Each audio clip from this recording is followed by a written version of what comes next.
Hello students, this is doctor Anubha Sharma और आज हम जो यूनिट डिस्कस करने वाले हैं वो है यूनिट 1 एंड टॉपिक बायोडाइवर्सिटी। ठीक है, तो चलिए डिस्कस करते हैं बायोडाइवर्सिटी टॉपिक। बायोडाइवर्सिटी बायोडाइवर्सिटी क्या है? सबसे पहले तो हमें ये टर्म ही समझना होगा, राइट? तो bio means life and diversity means variety. हमारे अर्थ पर कितने सारे एनिमल्स, प्लांट्स, माइक्रोब्स ये सब रह रहे हैं। ठीक है, सभी के अंदर लाइफ है। लास्ट लेक्चर में हमने डिस्कस किया है ना, लाइफ क्या है। सभी के अंदर लाइफ है और सारे एक साथ रह रहे हैं। तो उन सब की जो स्टडी है वो एक साथ कैसे रह रहे हैं, ठीक है, उनके बारे में जानना बायोडाइवर्सिटी कहलाता है। ठीक है, so biodiversity refers to the number and variety of organism present on the earth। अच्छा, टोटल नंबर है कितने हमारे? According to your NCERT total number जो स्पीशीज अभी तक हैं वो है 1.7 to 1.8 मिलियन। और ये जो डेटा है ये दिया हुआ है IUCN ने। ठीक है, IUCN के according 1.7 to 1.8 million total species available है। यहाँ हम इसे कह सकते हैं 17 से लेके 18 लाख तक टोटल स्पीशीज अर्थ पर प्रेजेंट है। IUCN का क्या फुल फॉर्म है? IUCN का फुल फॉर्म है international union for conservation of nature. IUCN जो ये डेटा निकालता है कि कितनी स्पीशीज हैं। ऑल्दो ये स्पीशीज बढ़ती रहती हैं, कम होती रहती हैं, मगर अभी हमारी जो एनसीईआरटी की बुक में है हमें वही याद करना है, 1.7 to 1.8 million. So they all together make a natural diversity of life which is generally called biodiversity. ये जितनी भी स्पीशीज रह रही हैं अर्थ पर वो एक नेचुरल डाइवर्सिटी बनाती हैं और सारी एक दूसरे को पर डिपेंडेंट है for their food, for their shelter. ठीक है, तो एक नेचुरल डाइवर्सिटी बनाकर वो आपस में आराम से रह रही होती हैं। तो उनकी स्टडी जो हमें करनी है वो हम इस चैप्टर में करने वाले हैं। इतने सारे स्पीशीज हैं मदर अर्थ पर, तो उनको स्टडी हम कैसे करेंगे? हैफाजार्ड वे में तो कर नहीं पाएंगे, तो उसका एक सिस्टम होना चाहिए। ठीक है, जैसे कि बहुत सारी बुक्स हैं हमारे पास, वो बहुत सारी बुक्स लाइब्रेरी में कितनी पर्टिकुलर एक ऑर्गेनाइज्ड वे में रखी होती हैं, या फिर डिक्शनरी में इतने सारे वर्ड्स हैं उसमें एक ऑर्गेनाइज्ड वे में है। A नंबर वाले पहले होंगे, ठीक है, A अल्फाबेट वाले, then B, then C, like this. And library की बुक्स भी, साइंस की बुक का एक सेक्शन है, आर्ट्स की बुक का एक सेक्शन है। तो हमें जिस बुक को हमें देखना है, पढ़ना है, उसे निकालना हमें आसान हो जाता है। हम उसको फटाफट से वहां से एक सिस्टम फॉलो करते हैं और हम अपनी बुक को ले पाते हैं। इसी तरीके से अगर हमें जितनी भी स्पीशीज हैं अर्थ पर उनको स्टडी करना है तो उसका एक नॉमेनक्लेचर यानी उनको एक पर्टिकुलर नाम देना पड़ेगा और एक सिस्टम से देना पड़ेगा। ठीक है, तो हम उन्हें नाम देंगे, एक सिस्टम से देंगे, उनके करैक्टरिस्टिक के आधार पर देंगे, तो हमें उनको स्टडी करना आसान होता है। तो इसी चीज के लिए ये जो साइंटिस्ट हैं कार्ल लिनियस, इन्होंने इस पर काफी काम किया और सिस्टमेटिकली अरेंज करने के लिए इन्होंने अपने कई सारी बुक्स भी लिखी और इसीलिए इनको हम बोलते हैं फादर ऑफ टैक्सोनॉमी। तो Carl Linnaeus actually introduce the binomial nomenclature for plant and animal. उन्होंने 2 बुक्स लिखी। एक बुक लिखी उन्होंने Systema Naturae, this is for animals. Animals के लिए हमें क्या क्या रूल फॉलो करने हैं और उनका नामकरण कैसे होगा, और सिस्टेमा प्लांटेनम, दिस इज फॉर प्लांट्स। ठीक है, तो इन्होंने सबसे पहले क्या दिया? Binomial nomenclature. बाई का क्या मतलब है? यानी 2। बाई मतलब 2। हमें किसी भी चीज का नाम देना है तो उसमें 2 नाम होंगे, उन दोनों नाम को इकट्ठा लेकर चलेंगे और तब हम किसी चीज का नेमिंग कर सकते हैं। ये इन्होंने रूल बुक में बहुत प्रॉपरली मैनेज किया और वही आजकल सभी लोग एक्सेप्ट करते हैं और उसी नेमिंग को यूज करके किसी भी चीज का नॉमेनक्लेचर किया जाता है। और this is the reason Carl Linnaeus is also known as father of taxonomy. ठीक है, चले नेक्स्ट स्लाइड पर। So nomenclature, what is nomenclature? हम डिस्कस कर चुके हैं, नेमिंग ऑफ लिविंग ऑर्गेनिज्म, किसी भी लिविंग ऑर्गेनिज्म का नाम रखना नॉमेनक्लेचर कहलाता है। तो नॉमेनक्लेचर दो तरीके के हैं, एक तो है वर्नैकुलर, वर्नैकुलर यानी common name, and other is scientific name. Common name जैसे कि आपका, हमारा, हम लोगों का घर का अपना, जब पैदा होता है कोई नया बच्चा तो पेरेंट्स अपना घर का नाम रख देते हैं, दैट इज कॉमन नेम। लेकिन जब हम स्कूल में एडमिशन के लिए जाते हैं तो हमारा एक स्पेसिफिक नेम होता है जिसमें हमारा सरनेम भी होगा, हमारा प्रॉपर नाम होगा, तो वो हो गया साइंटिफिक नेम।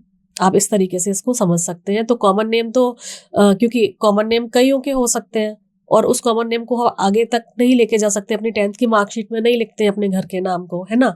तो कॉमन नेम आपका लोकल नेम हो गया। साइंटिफिक नेम एक ऐसा नाम है जिसे ऑल ओवर वर्ल्ड सारे जितने भी बायोलॉजिस्ट हैं या जितने भी साइंटिस्ट हैं, चाहे वो किसी भी फील्ड के हों, वो उस पर्टिकुलर प्लांट को, बैक्टीरिया को, एनिमल को उसी नाम से जानेंगे। ठीक है। So local language actually used in, local नाम जो है वो लोकल लैंग्वेज में होता है, ये मैंने आपको बता दिया, और वहाँ के लोकल पीपल के लिए इजी है। लेकिन अगर मैं यहाँ का यानी इंडिया में अगर हम किसी चीज़ का नाम कुछ ले रहे हैं, जैसे कि फॉर एग्जांपल हमने प्याज, जैसे नॉर्थ इंडिया में, यूपी में, दिल्ली में प्याज कहते हैं अनियन को, तो चाइना में तो ज़रूरी नहीं है ना प्याज कहते होंगे, वहाँ पर उनकी अपनी मदर टंग में बोलेंगे जो भी नाम है, रशिया में अपनी मदर टंग में बोलेंगे, तो वो समझ ही नहीं पाएंगे। इसलिए कोई ऐसी लैंग्वेज चाहिए जिस लैंग्वेज को ऑल ओवर वर्ल्ड में एक्सेप्ट किया जाए और वहाँ पर हम एक ही चीज का नाम दें और वो सारे वर्ड के लोग पहचान लें कि हाँ ये इसका नाम है। तो लोकल लैंग्वेज में क्यों नहीं दिया गया? क्योंकि for many species single local name is often used. बहुत सारे स्पीशीज के लिए एक ही लोकल नेम हो सकता है, तो इससे कंफ्यूजन क्रिएट होती है, and local name sometime lead to incorrect meaning of that particular organism. ये बात बिल्कुल ठीक है। क्या होता है कि जैसे हमारी मदर टंग हिंदी है, राइट, और चलो इंडिया की बात करते हैं, इंडिया में हर स्टेट की अपनी अपनी लैंग्वेज है, ठीक है। तो हर लैंग्वेज में अलग अलग तरीके से हम उन चीज़ों को बुलाएंगे। तो किसी बहुत सारे ग्रुप ऑफ फ्रूट्स का नाम एक हो सकता है, ठीक है, जो दूसरी जगह पर नहीं होगा। तो इसीलिए लोकल लैंग्वेज को छोड़कर कुछ यूनिवर्सल रूल बनाए गए फॉर नॉमेनक्लेचर। तो यूनिवर्सल रूल में कौन सी भाषा लेनी चाहिए? किसी एक कंट्री की अगर भाषा लेंगे तो दिक्कत है कि भाई वो दूसरे कंट्री में यूज़ नहीं होती है, या फिर किसी भी एक कंट्री की लैंग्वेज के कई सारे सिनोनिम भी हो सकते हैं। जैसे हिंदी में किसी भी एक वर्ड का कई सारे सिनोनिम हो सकते हैं, इंग्लिश में एक किसी वर्ड के कई सारे सिनोनिम हो सकते हैं, यानी उसके कई सारे मीनिंग हो सकते हैं अकॉर्डिंग टू देयर सिचुएशन। तो इस केस को, इस चीज़ को अवॉइड करने के लिए साइंटिस्ट ने लैटिन लैंग्वेज का यूज़ किया है फॉर द क्लासिफिकेशन और यूज़ करने के लिए फॉर नॉमेनक्लेचर पर्पज। क्यों किया है लैटिन को? क्योंकि एक तो लैटिन एक डेड लैंग्वेज है, ये किसी भी कंट्री की लैंग्वेज नहीं है, ठीक है। दूसरा, जो 20-30 साल पहले इसमें वर्ड्स थे, जो अल्फाबेट्स थे, जो वर्ड थे, जो मीनिंग 20-30 साल पहले इनका था, वही आज है और वही आगे भी होगा, क्योंकि ये किसी कंट्री की लैंग्वेज है ही नहीं। तो ये सारे के सारे वर्ड के साइंटिस्ट के लिए आसान हो गया कि अगर हम ऐसी लैंग्वेज लेते हैं जिसके मीनिंग कम है और जो मीनिंग है वही है, उसमें कोई एडिशन या डिलीशन नहीं होने वाला है, तो उसको लर्न करना भी आसान हो जाएगा, ठीक है। तो इसलिए लैटिन लैंग्वेज है जिसको यूज किया गया है for nomenclature purpose. Latin language में जो फर्स्ट मैंने बताया आपको कि बाइनोमियल नोमेनक्लेचर होगा, जो कि कार्ल लिनियस ने बताया है। तो बाइनोमियल में दो नाम है, पहला जो नाम है वो रिप्रेजेंट करेगा जीनस को, और जीनस को हम कहते हैं जेनेरिक एपिथेट, या तो जीनस और generic epithet, and the second component denotes species और स्पेसिफिक एपिथेट। दो कंपोनेंट्स है, पहला कंपोनेंट है जीनस, सेकंड कंपोनेंट है स्पीशीज। जीनस को जीनस भी कहेंगे, जेनेरिक एपिथेट भी कहेंगे, और स्पीशीज को स्पीशीज या स्पेसिफिक एपिथेट भी कह सकते हैं। Both the words in biological name when hand written, अगर हमने इसको हाथ से लिखा है, आर सेपरेटली अंडरलाइन, अगर हाथ से लिख रहे हैं तो उसको सेपरेटली अंडरलाइन करना पड़ेगा, और अगर हम उसे प्रिंट कर रहे हैं तो हम उसको इटैलिक्स में लिखते हैं, ये बताने के लिए कि ये लैटिन लैंग्वेज है। तब हमें अंडरलाइन करने की उसको जरूरत ही नहीं है, ये बताने के लिए क्योंकि ये लैटिन ओरिजिन है। ठीक है। First word denote the genus starts with capital letter, जो जीनस का फर्स्ट लेटर होगा वो कैपिटल लेटर होगा, जबकि स्पीशीज में कोई कैपिटल लेटर नहीं होगा, स्मॉल लेटर में ही लिखेंगे उसको पूरा। ठीक है, क्लियर हो गया आपको ये सारा? चलिए फिर हम नेक्स्ट स्लाइड पर चलते हैं। इसका एक एग्जाम्पल देख लेते हैं जिससे हमें ये यूनिवर्सल रूल ऑफ नोमेनक्लेचर काफी क्लियर हो जाएगा। ये देखिए, यहाँ एग्जाम्पल है मैग्नीफेरा इंडिका एंड लीनियस। तो मैग्नीफेरा क्या है, यहाँ क्योंकि ये हम स्लाइड पर पढ़ रहे हैं तो मैग्नीफेरा मैंने इटैलिक्स में लिखा हुआ है ना। अगर इसी चीज को मैं हाथ से कॉपी पेन पर लिखूंगी तो नॉर्मल लिखेंगे और उसको अंडरलाइन कर देंगे सेपरेटली। तो ये मैग्नीफेरा इज द क्या है, पहला है ना, ये दो नेम है, वन फर्स्ट ये है एंड सेकंड ये है। ठीक है, तो फर्स्ट क्या हुआ, अभी हमने डिस्कस किया, first is the genus name, Mangifera is the genus name and indica is the species name और specific epithet. First word denote the genus start with capital letter, देखिए यहाँ पर एम क्या है, कैपिटल है, right, while the species name start with small letter see, i यहाँ पर small है।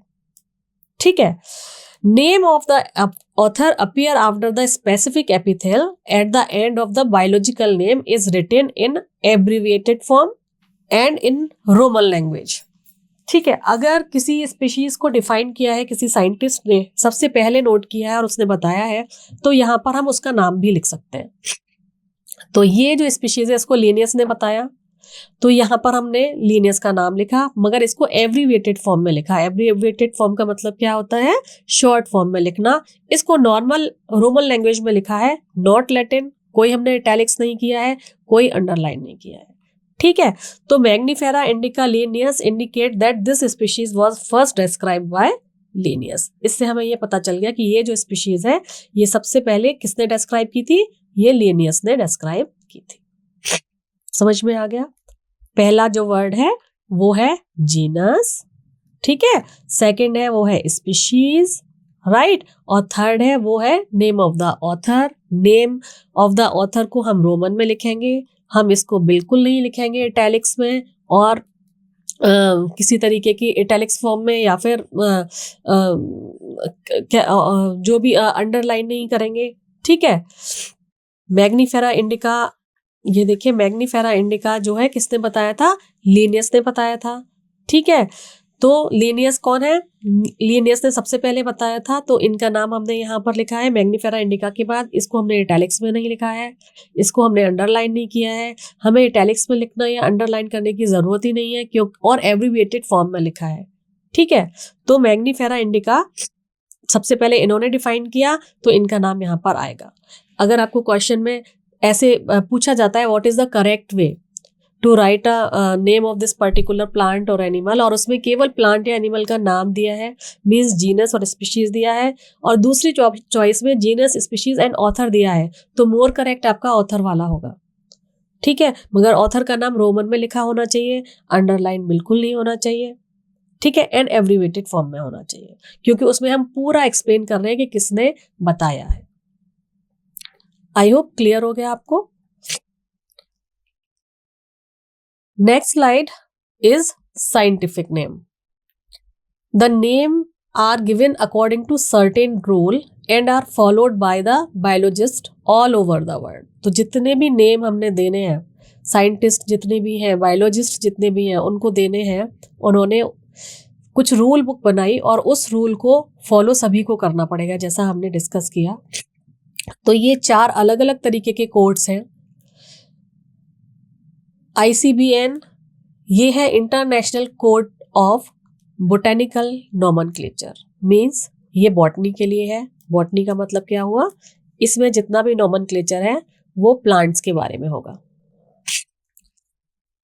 नेक्स्ट है ICZN, international code of zoological nomenclature.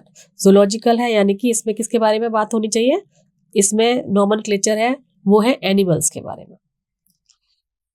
After this next is ICVN, इस international code of viral nomenclature. जब virus का nomenclature होगा तो ICVN की बात होगी, इसकी रूल बुक को हमें फॉलो करना पड़ेगा। And the last one is ICNB, international code of bacteriological nomenclature. What is this? Bacteriological nomenclature. यहां पर bacteria,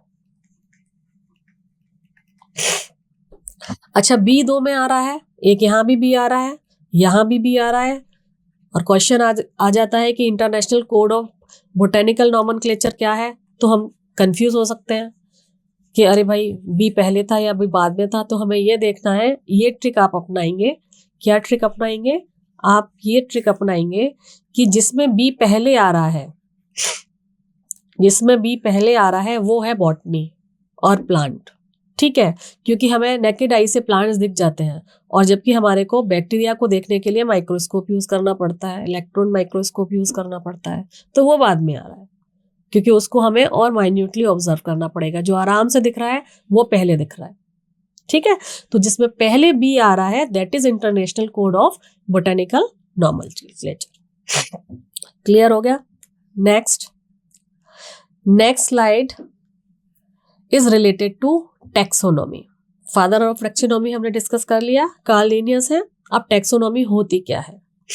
taxonomy is the study of classification, characterization, nomenclature and identification of organism. क्या है ये? It is a study of classification, characterization, nomenclature and identification of organism. किसी भी organism को study करने के लिए हमें उसको क्लासिफाई करना जरूरी है, ठीक है। जब हम उसे क्लासिफाई करेंगे, उसके कुछ करेक्टर्स हैं, उसके आधार पर उसको किसी एक पर्टिकुलर ग्रुप में डालेंगे, फिर उसका नाम रखेंगे और उसको आइडेंटिफाई करेंगे, तो ये जो भी साइंस है इसको हम टैक्सोनॉमी कहते हैं, ठीक है। बायो की वो ब्रांच जिसमें कैटेगराइजेशन होगा और इसको एक नेमिंग दी जाएगी, उसको हम टैक्सोनॉमी कहते हैं। हर टैक्सोन के बारे में सबसे पहले जो डिफाइन किया था और वो किया था मेयर ने। वेरियस टैक्सोन जितने भी हैं, अभी हम आगे आने वाली स्लाइड्स में देखेंगे, उन सभी को डिफाइन प्रॉपर तरीके से किया था मेयर साइंटिस्ट ने। सो टैक्सोनॉमी हायरार्की क्या है? Various organism in different category depends upon their common character.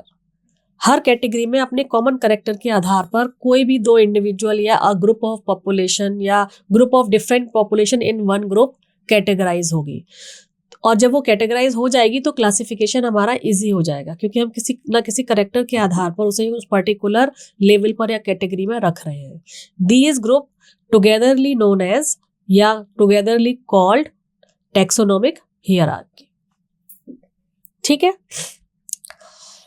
चलिए, so next slide shows taxonomic hierarchy of plant and animal. देखिए, जो फ्लो चार्ट है ये पूरा का पूरा ये हमारे को बता रहा है कैटेगरी।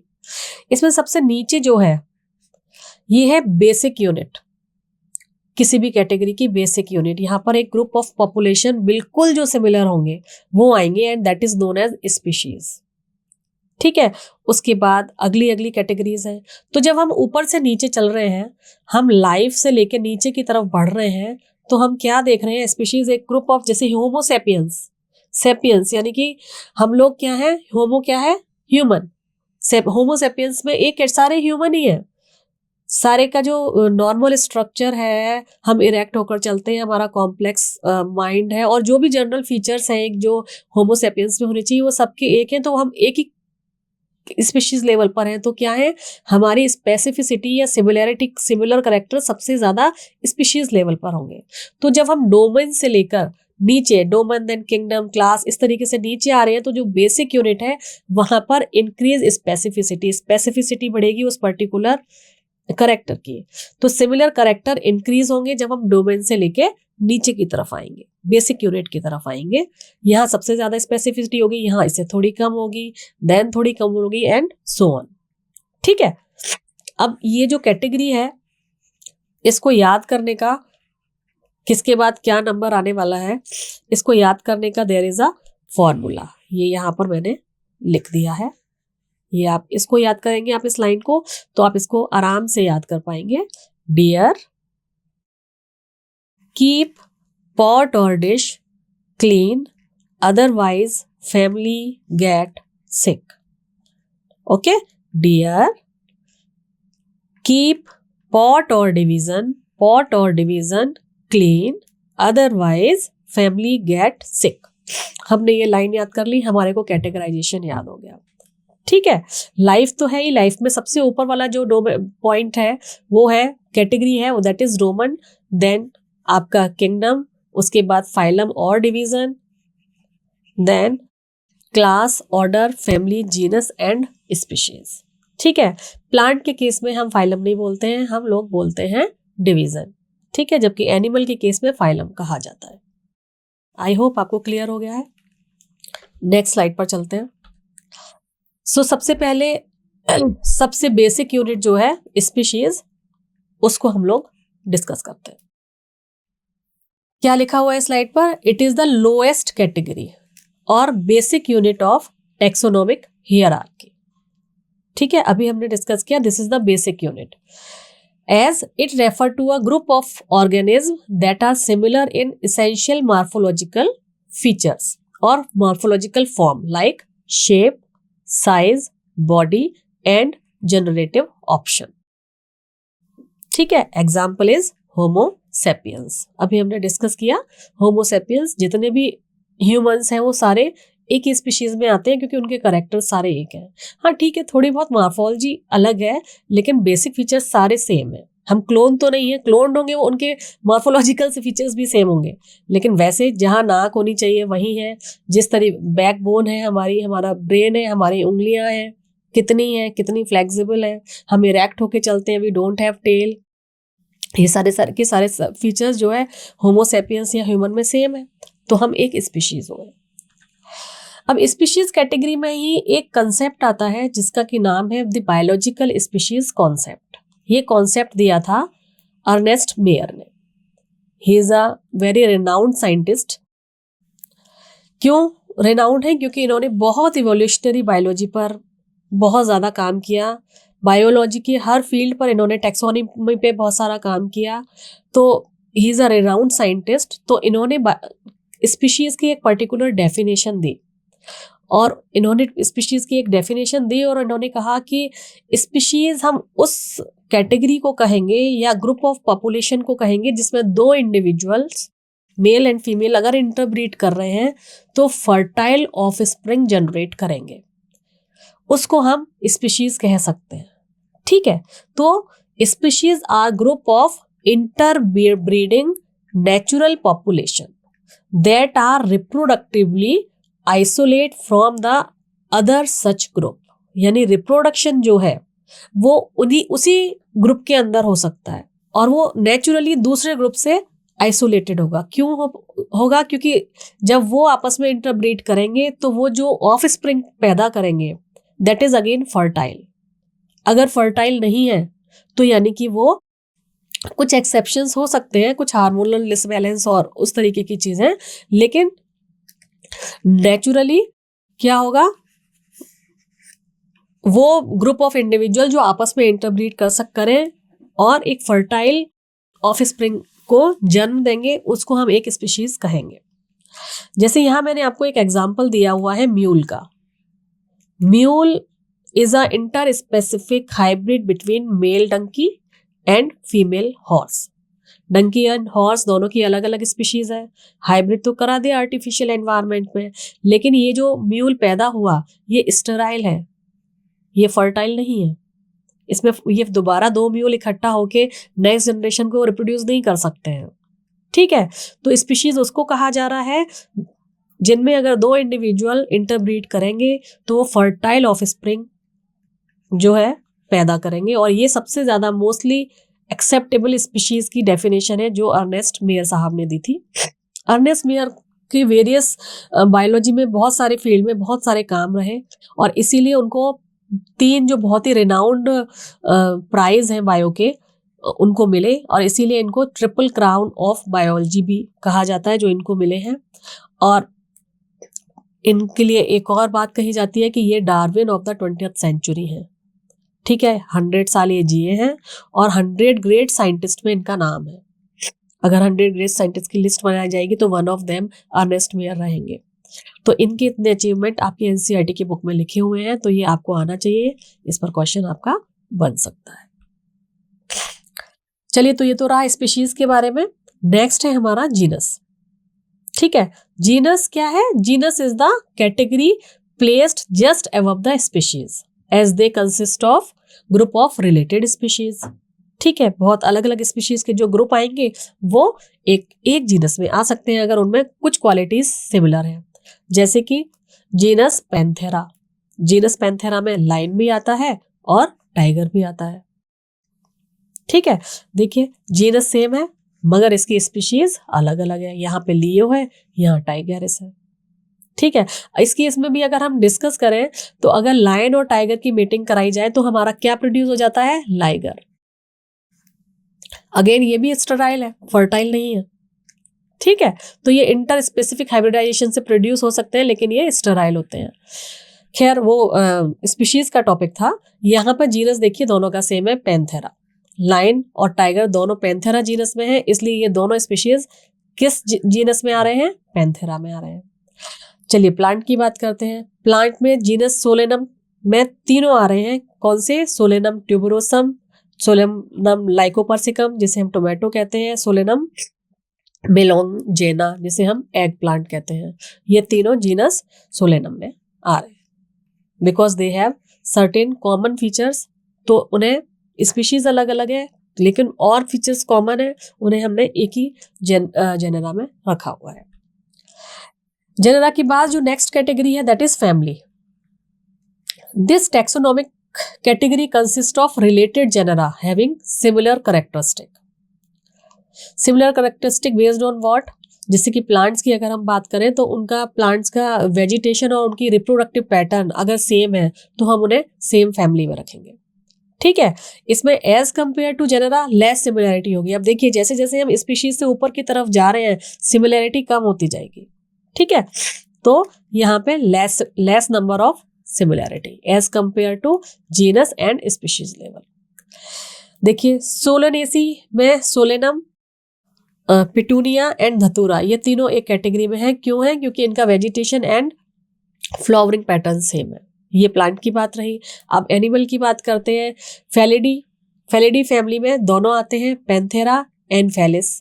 पैंथेरा में आपके लायन एंड टाइगर आते हैं, अभी हमने डिस्कस किया है। फेलिस में हमारी कैट आती है, तो कैट एंड टाइगर में थोड़ी बहुत सिमिलैरिटी होती है।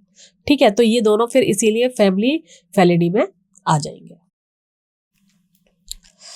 After this next category is order. Order क्या है? Group of related families. और यहां देखिए ब्रैकेट में एक बात लिखी हुई है, एग्रीगेट्स ऑफ करेक्टर और common character goes on decrease और फ्यू सिमिलैरिटी। स्पीशीज से लेकर हम जैसे जैसे आगे बढ़ रहे हैं हमारी जो सिमिलैरिटी है वो लेस कॉमन सिमिलैरिटी होती जा रही है, और ऑर्डर के लेवल पर एग्रीगेशन ऑफ करेक्टर बहुत ही कम करेक्टर मैच होते हैं। ठीक है, लेकिन जो मैच होता है उसके बेसिस पर यहाँ पर जिसका लाइक प्लांट के केस में फ्लावर करेक्टर्स मैच होगा तो उसको हम एक ऑर्डर में रख देंगे। ऑर्डर के पीछे हमेशा एल्स लगता है बच्चों, एल्स। पॉलीमोनियल्स एक ऑर्डर है जिसमें सोलेनेसी एंड कॉन्वोलेसी ये दोनों ही फैमिली आते हैं। कार्निवोरा एनिमल की बात करें तो कार्निवोरा जो हमारा ऑर्डर है उसमें फेलिडी एंड कैनिडी ये दोनों आते हैं। कैनिडी में हमारे कैनाइन यानी डॉग। कैनाइन के आपको पता है ना, कैनाइन में उनके कैनाइन जो टीथ है मोलर प्रीमोलर कैनाइन वो काफी बड़े होते हैं। फेलिडी में भी है, तो उनके कुछ ये पैटर्न ले लिया और इन दोनों को लेके कार्निवोरा में रख दिया। ठीक है, कार्निवोरस को एनिमल और क्या होते हैं? ये मीट ईटर होते हैं। तो कुछ करेक्टर इसमें एक दो करेक्टर मैच हो रहे हैं तो उनको हमने एक ऑर्डर में रख दिया।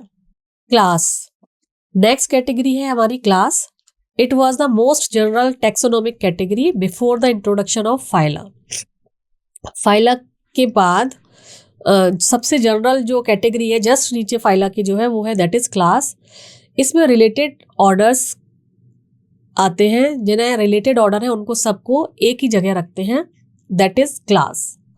As shown in this particular table, order primate, order Carnivora and order Artiodactyla, ये तीनों के तीनों जो है एक पर्टिकुलर क्लास में है, that is Mammalia. Because all these three order, ये तीनों के तीनों ऑर्डर में एक करेक्टर है, कुछ करेक्टर हैं जो कि मैमल्स के हैं और वो कॉमन है, means they have external air and they have mammary glands.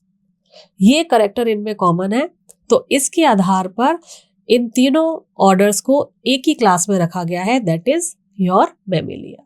जबकि आप देखें इनके animals are quite different, animals अलग अलग हैं, उनका जो खाना खाने का तरीका भी अलग है। यहाँ पे काऊ और जिराफ आ रहा है, यहाँ पे कार्निवोरस आ रहे हैं, टाइगर, कैट, डॉग, यहाँ पर देखिए मंकी आ रहा है, ठीक है।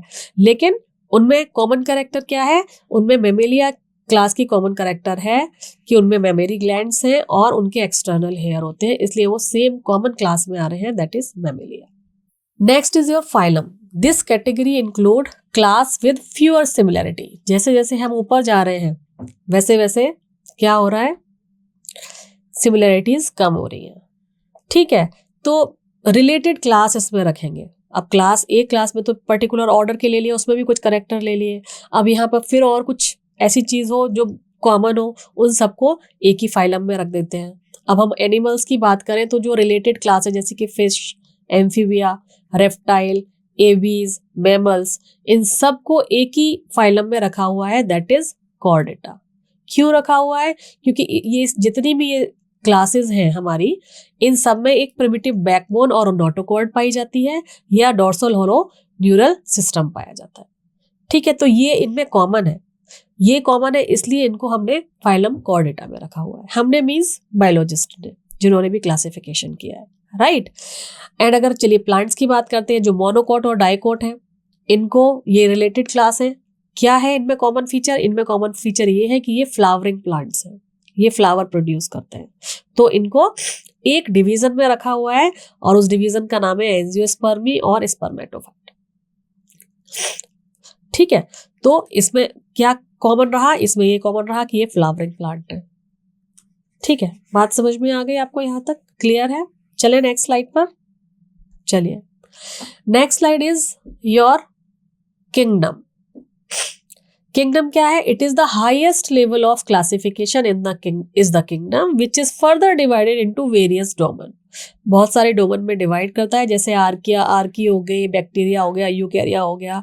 लेकिन किंगडम को अगर डोमेन ज्यादातर नहीं पूछा जाता है, किंगडम तक ही आपका कैटेगराइजेशन करते हैं। लेकिन अगर आता भी है तो आपको इतना आना चाहिए। तो किंगडम हमारे 5 तरीके के हैं। कौन से हैं? मोनेरा है, प्रोटिस्टा है, फंजाई है, प्लांटी है एंड एनिमेलिया है। तो कॉमन कैरेक्टर्स जहां पर है वो एक, लाइक प्लांट और एनिमल डिफरेंट है, तो एनिमल के लिए हो गया किंगडम एनिमेलिया, प्लांट के लिए हो गया किंगडम प्लांटी, ठीक है। जितने भी फंगस हैं वो किस में आएगी? फंजाई में आएगी, ठीक है। तो इस तरीके से किंगडम का कैटेगराइजेशन होता है। तो हमें स्पीशीज से लेकर किंगडम तक सारा कैटेगराइजेशन समझ में आ गया। चलिए अब एक एग्जाम्पल हम लोग यहाँ पर डिस्कस करते हैं। होमोसेपियंस का ही ले लेते हैं। होमोसेपियंस में देखिए स्पीशीज जो है होमोसेपियंस की वो है sapiens, then genus Homo, family Hominidae, order primates, we are primates, class Mammalia, phylum Chordata, kingdom Animalia, domain Eukarya, ठीक है।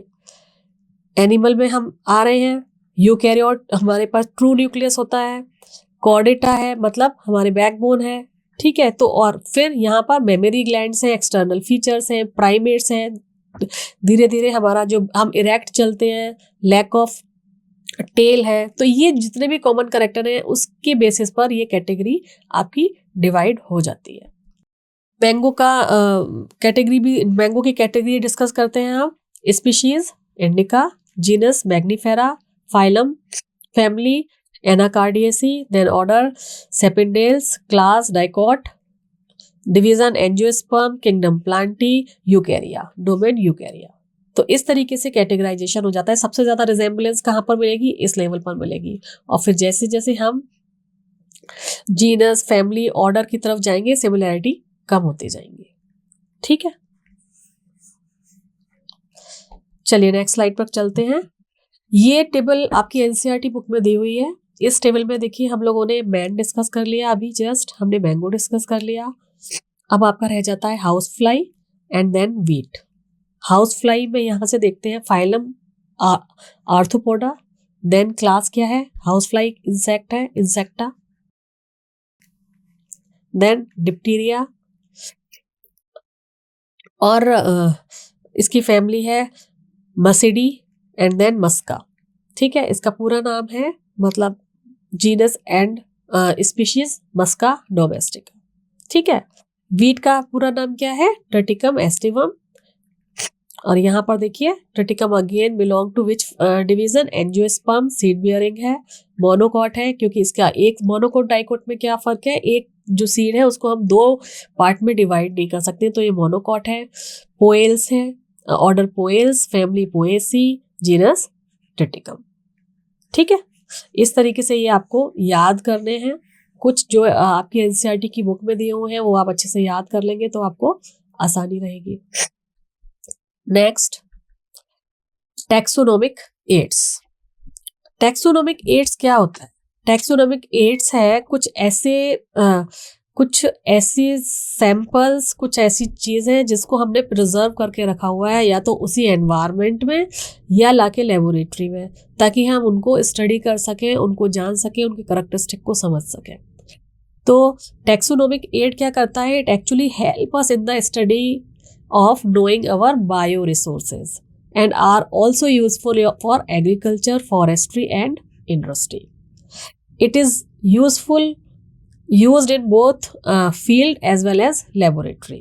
There are various kind of taxonomic aids that are used by the taxonomist that help them in identification, nomenclature and classification of a organism. ठीक है, तो ये taxonomic ads होते हैं। अब है कौन कौन से? सबसे पहला जो आता है दैट इज हर्बेरिया। हर्बेरिया आप सब लोगों ने 10th क्लास में, 12th क्लास में बनाया हुआ है।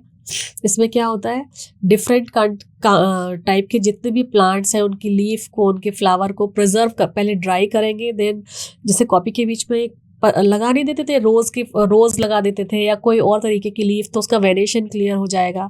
ठीक है, इस तरीके से उनको सुखा के प्रेस करके एक फाइल में एक सिस्टमेटिक वे में लगाना, और फिर उसके राइट कॉर्नर में अकॉर्डिंग टू जो रूल बुक में लिखा हुआ है उसका साइंटिफिक नेम लिखना, उसका वेरिएशन का पैटर्न लिखना एक सिस्टम से, उसको हर्बेरिया कहते हैं, जिसमें हम प्लांट को एक सिस्टमेटिक वे में लगाते हैं। Next is your botanical garden. Botanical garden क्या है? बोटेनिकल गार्डन में इन शिटू, यानी जहाँ पर वो हमने गार्डन बनाया है वहीं की वहीं उनको उखाड़ के, जैसे हर्बेरिया में तो हम लेकर आए हैं पत्ता, हमने लीफ वहां से तोड़ी और अपनी कॉपी में उसको सुखाया और उसके बाद फाइल में चिपका लिया।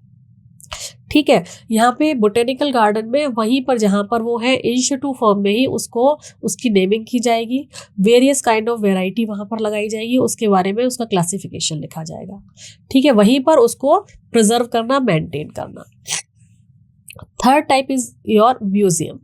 म्यूजियम में different variety of plant and animals, like आपने 10th और 12th में देखा होगा कि आप जब लेबोरेटरी में जाते हो तो वहाँ पे आपको कॉकरोच हो गया, रैबिट, फ्रॉग, फिश, इसके बहुत सारे सैंपल्स, और भी लोअर एनिमल्स के बहुत सारे सैंपल्स एक प्रिजर्वेटिव सॉल्यूशन में जार में रखे हुए दिखाई देते हैं, तो उसे म्यूजियम का हम नाम दे सकते हैं। और अगर हम बड़े म्यूजियम की बात करें तो बड़े बड़े म्यूजियम में तो जितने भी स्केलेटन सिस्टम है उनके अंदर पफिंग करके उनके ऊपर उसकी आर्टिफिशियल घास जो लगा के उनको प्रिजर्व करके रखा जाता है, और उसकी सारी की सारी मॉर्फोलॉजिकल फीचर्स और बाकी जो इम्पोर्टेंट फीचर्स है उसके बारे में डिस्क्राइब जो किया जाता है वो म्यूजियम में होता है।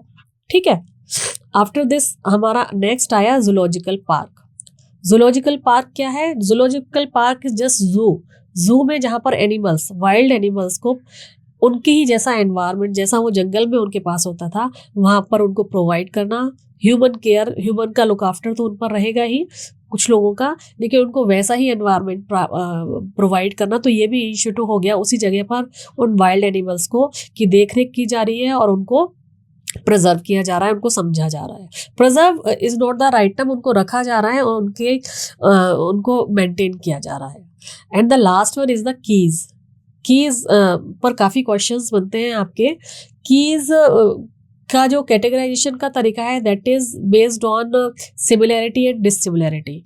अपोजिट दो जो चीज़ें हैं उनके बेसिस पर अगर हम कैटेगरी करेंगे तो वो कीज में आ जाएगा।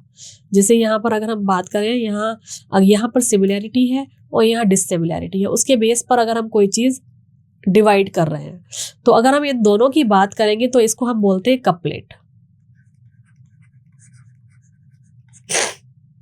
और कपलेट मतलब या तो उसमें वो चीज़ प्रेजेंट है या तो नहीं है, इसके बेसिस पर अगर किसी चीज़ की कैटेगराइजेशन करना है। और इंडिविजुअली इनको बोलेंगे हम लीड, ये भी एक लीड है और डिसिमिलैरिटी भी एक लीड है। इसके बेसिस पर अगर जिस चीज़ का क्लासिफिकेशन करना होगा, करेक्टराइज करना होगा, तो वो होता है कीज। ठीक है, इन सिमिलैरिटी और डिसिमिलैरिटी को जब हमने साथ में डिस्कस करना है तो वो है कपलेट। और जब एक एक करेक्टर को या तो सिमिलैरिटी को या डिसिमिलैरिटी को देखना है तो उसे हम बोलेंगे लीड। इस लीड के बेसिस पर हम इसको ये कैटेगरी दे रहे हैं। ठीक है बच्चों, तो this is all about your biodiversity. I hope आपको सारे कंसेप्ट क्लियर हो गए होंगे। तो चलिए, थैंक यू सो मच। मिलते हैं आप अगले लेक्चर में आफ्टर सम ब्रेक।